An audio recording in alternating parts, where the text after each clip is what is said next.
welcome Kendra Arneson.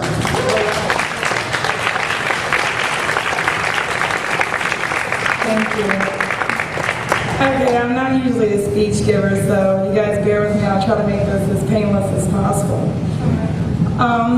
To explain to you where I live, I am indeed the one on the very end. I am at point 5 on Highway 23 in South Plaquemines Parish, Louisiana. Keep in mind through what I had to say that I am the mother of a 5-year-old little boy and an 8-year-old little girl who look like their dad. That being said, when this first happened, I really didn't know what to do, who to ask questions to, who was going to give us answers. The first day we were introduced to anyone from BP, they came into our building and said, BP does business right. Yeah, can you believe that? BP does business right and we're here to take care of everything, folks. Well, 61 days later, that's a joke, to say the least. Just to give you guys kind of a perspective of where I've been. 4 weeks ago, I stood up at a town hall meeting and I indeed did pin down all involved. And I had them stutter by the end of their speech. At any rate, I was invited the following week to go behind enemy lines. They gave me, of all people, security clearance to go into the base of operations meetings in Venice, Louisiana, 8 a.m., open door invitation to sit like a fly on the wall. Can you believe it? It's really going on. They also gave me security clearance to go into the Homa Incident Command Post, which is over the entire region of Louisiana. I've been in Coast Guard planes all the way out to the site itself, helicopters, boat rides. I have been everywhere anybody could ever want to go to really get an inside look as to what's going on. Now I want to start by telling you guys that I am not at all impressed. Someone told me this morning that they thought I had crossed over. Well, I picked a team a long time ago. My father was a commercial fisherman, and my husband's a commercial fisherman. Every man that I've ever known, loved, and respected is on the water. They're good men. At any rate, for the past week, I've heard in the ops meeting, we need to cut costs. Yes, that is what they have said, that they need to cut costs. I almost came out of my chair the first time I heard it, but I'm trying to stay where I am because someone has to be on the inside overlooking and seeing as to what's going on the ground. That being said, where I've seen cutting costs is quite unfortunate. What we call in Venice, what they call, the first we've got to understand this phrase, ponies and balloons. Well, the only place I've ever seen ponies and balloons is at a circus, right? At any rate, about a week and a half in, I learned what ponies and balloons meant. Ponies and balloons means that every time an official is headed anywhere near here, they get a heads up. All assets are deployed into the hardest hit areas.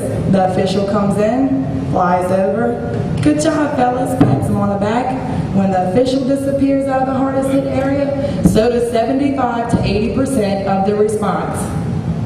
It's happening every day. I'm watching it, I'm seeing it. I don't agree with it. Anyone in this room is not going to agree with it, and our great nation's not going to agree with it. We are expendable to these people. We do not matter. Now, I'm going to get off that, and I'm sorry I talk in circles, but that's the coon ass in me. If y'all can follow me, then let me know. At any rate, I'm going to go into the health issues for a moment, if you don't mind. I sat through endless hours of meetings with BP's safety officers. I've sat through an hour and 45-minute meeting with the Coast Guard safety officer, both in the Homa Incident Command Post, as well as a gentleman from OSHA. In order to obtain a respirator for our responders, now this isn't just commercial fishermen, I'm talking about Coast Guard members, all responders, people off the street, everybody involved. Number one, they have to fill out an ocean questionnaire. Number two, they have to have a physical evaluation by a medical professional. But EPA is doing air monitoring. Everything's okay, it's great. Yeah, imagine that. At any rate, there is in fact some act somewhere in OSHA's law that says that volunteers have a right to wear a volunteer respirator. But, as we all know, BP is taking over our golf. BP rules right now our golf. I mean, bottom line, that's who's in charge of this situation. They couldn't even run their own company and they were in charge of this response. I'm totally appalled. They can't wear a volunteer respirator because if they're not properly trained, BP's rules are they have to be properly trained in order to wear a respirator. Now BP said that they will provide the training and they will provide the respirator, but everything's okay. So they don't need to be trained and they don't need a respirator. And as far as the right to wear volunteer respiration, guess what? If you don't follow BP's rules, you don't have a job.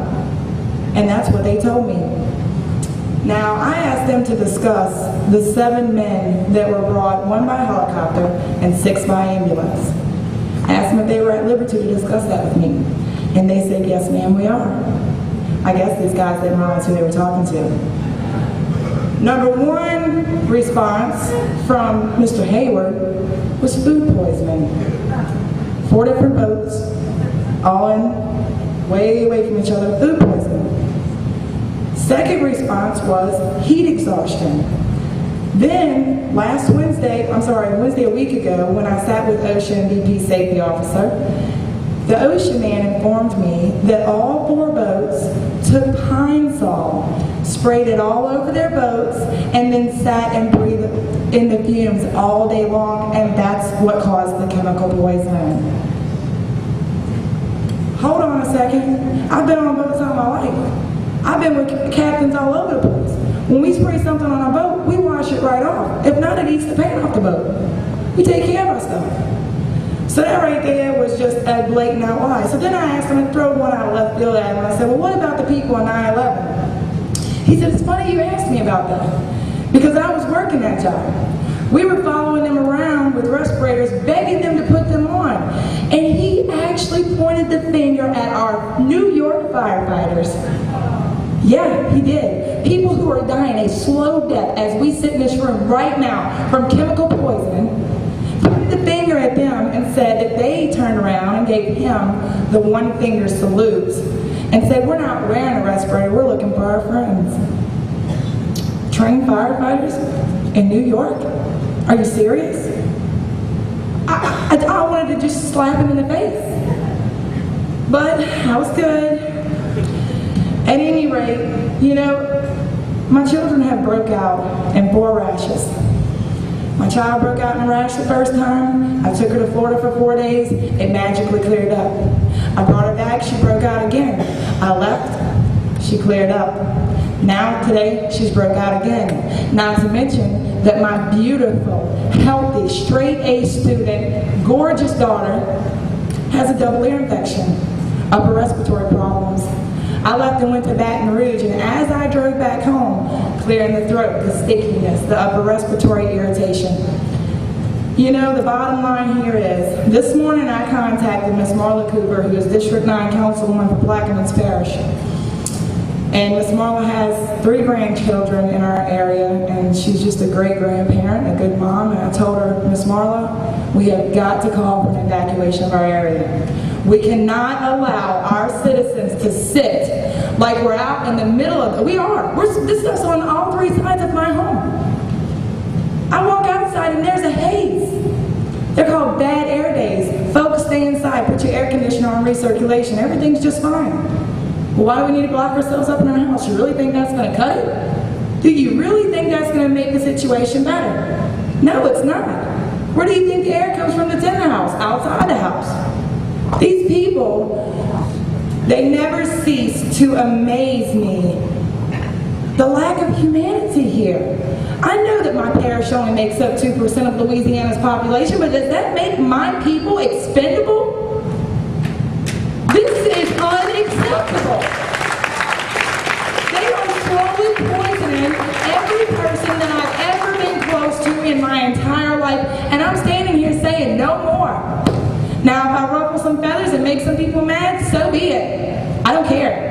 My people are more important important to me than their bottom line. And that is my bottom line. So basically, this whole Ponies and Balloons Act, if someone does not come in and properly oversee this response, our march now